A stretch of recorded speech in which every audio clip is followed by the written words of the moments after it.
Greetings and welcome to another Diablo 2 Resurrected video.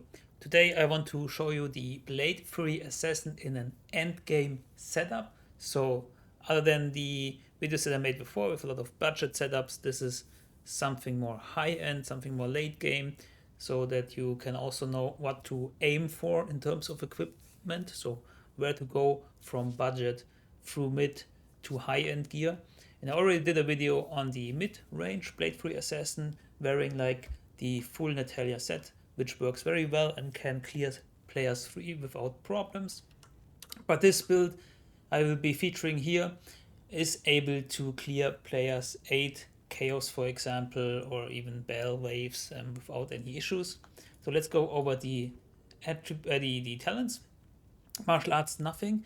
Shadow Discipline, I put in 20 into Claw Mastery because we will be using a Claw for this. 1 into Cloak of Shadows.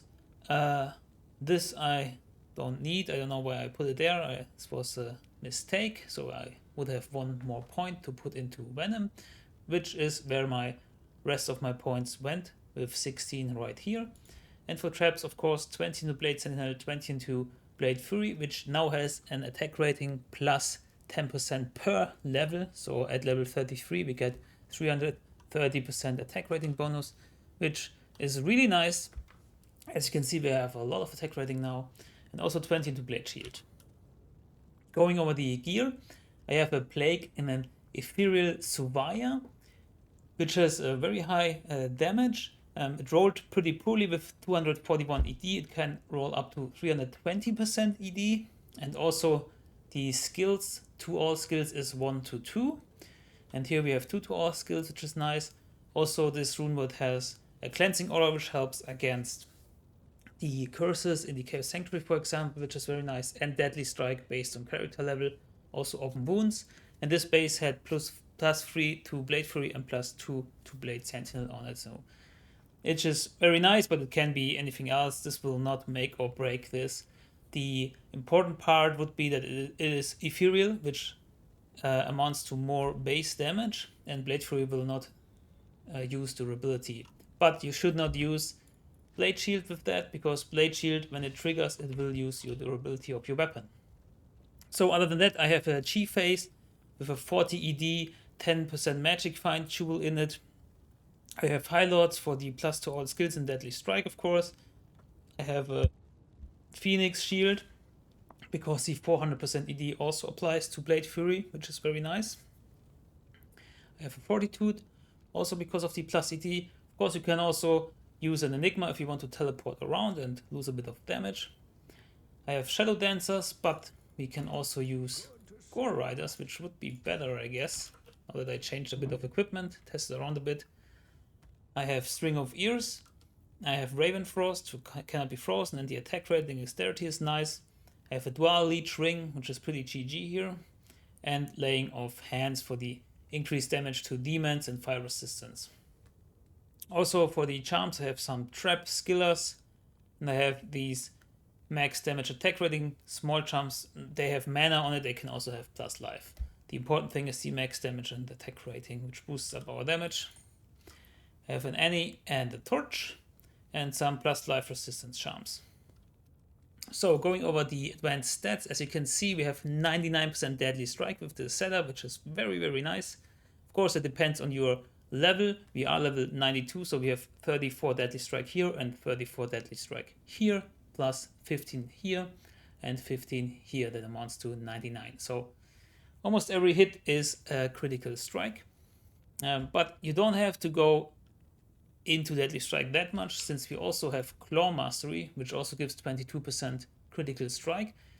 It does not stack, it's more like the attack will test for, I don't know what comes first, but let's say Deadly Strike, and if it's a Deadly Strike, then we have a crit.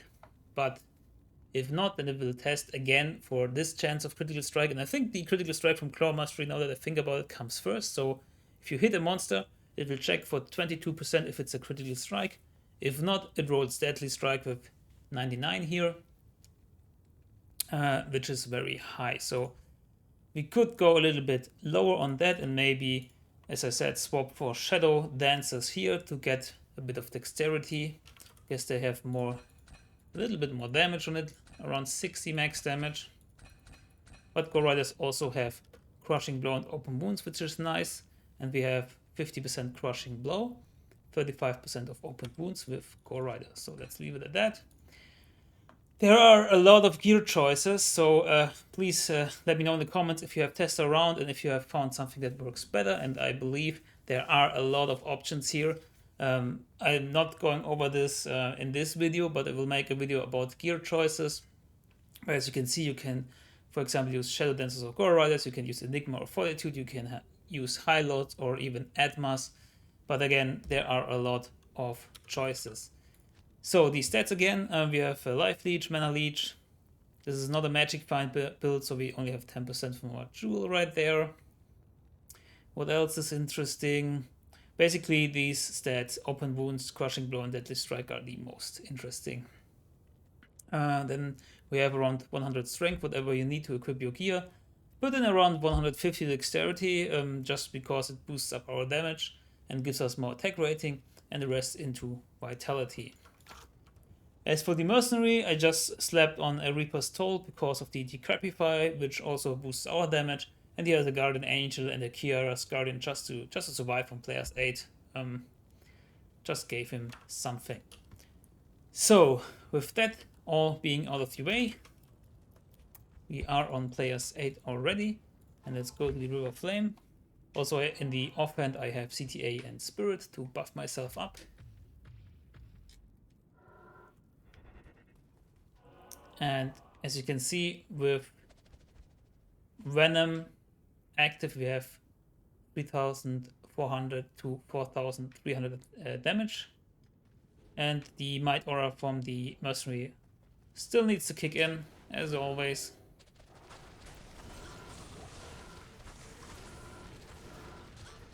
But we have no problem in clearing players 8. This is players 8.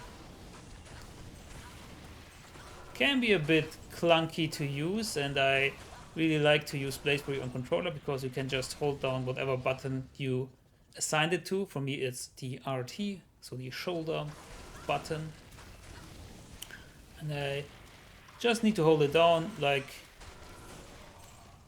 just spamming fire. And you can also use Cloak of Shadows just to be a bit safer here. And hold down your Blade Fury until all the mobs go down. And again, there are a lot of different gear choices, which just means you don't have to put that much investment into your Blade Fury Sin to have it be very strong. As I mentioned before, I have a mid-range build with full Natalia set, which is pretty cheap and aside from the weapon, not that hard to find. And not used that often, and it works very, very well with Blade Fury Assassin. You can also make a Magic Find build out of it with perfect topasses in it. And just breeze your way through P1, and also capable of doing P3. But as you can see, P8 is possible with more investment in your gear. And it just feels like a P1 game. Always have to double check that we are on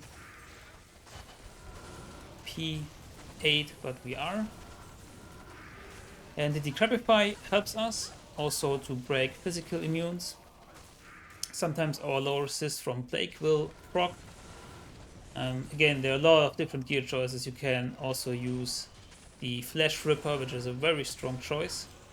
Can use it Natalia's weapon. You can use Last Wish, which would be the most expensive choice of all, but probably even more damage. Then you would use another Mercenary. We now have a Might Mercenary, but if you are going Last Wish, you might use maybe Blessed Aim, maybe an Act 1 Mercenary of Faith to give you Fanaticism Aura. Also, we could have used Pride on our Mercenary instead of the Reaper's Toll, because Concentration Aura also boosts our damage. So there are a lot of options. There's not the one straightforward cookie cutter build here. And that's also the beauty of it, because you can just make the things work that you find. And again, I am aiming to do a gear progression guide on the Blade Free Assassin, because once you start out, get your first gear, you may want to know on what piece of equipment you need to go first to get stronger. And it might be the Natalia set, for example, it might be something else.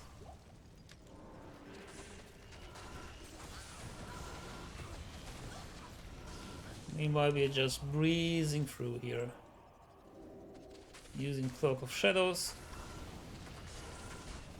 And the attack rating buff is really nice. We also could have pre-buffed ourselves with Demon Limb to give us enchant. Usually I would use an Act 3 Mercenary for the enchant, because I'm lazy and don't want to pre-buff myself with Demon Limb all the time. But this is a viable option to give even more attack rating and a little bit of damage to yourself.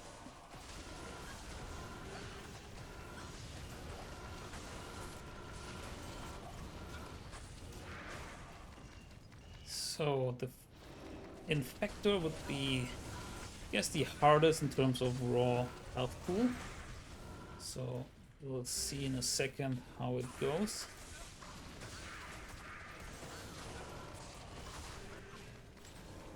And while it might not be the fastest build for P8, it is a lot of fun, and it is a breeze, and it is a ranged build, so you are pretty safe with it. You have also tools in your belt like Cloak of Shadows or Fade.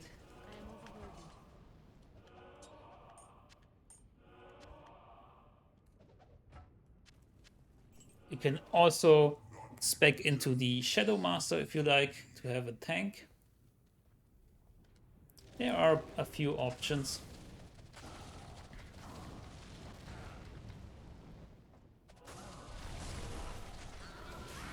And this is P8 Diablo. And there he is dead. So I hope you like this little showcase. For once, a high-end build to show. But it is also important if you are starting out and if you are playing like a budget build, where do you go from there and where do you aim to end up? So Plague Rune Word might be even pretty cheap in non-leather, because Gem Rune is not used for much. Of course, Plague is only available in leather, but once the first leather season concludes, Plague will move onto non-leather. Also, G-Phase is pretty inexpensive, and you don't need the 50 ED plus something jewel. You can just go with a ruby jewel 50 ED, because Blade Fury is not dependent on attack speed. Highloads is not that expensive. Phoenix is, because there's a Vex low jar, but you can also go with a Lance Guard, which has deadly strikes. You only shield with deadly strike on it, and socket it with an ED jewel, which is the more budget option. Of course, you see it's pretty much big damage difference of around 700 damage, but again, Phoenix is pretty expensive, so this makes sense. Also, Gore Rider you can get. Fortitude is a low rune, but again, this is not the equipment guide. But you can see you also have a string of ears and something. It's not the most expensive build even, and it can clear P8. So I have seen more expensive builds than this. So this was it. Thank you for watching. I hope you got some value and maybe some inspiration out of it. If you did, please leave a thumbs up and consider subscribing. I will be making more videos in the future. Until then, good luck, have fun, and goodbye.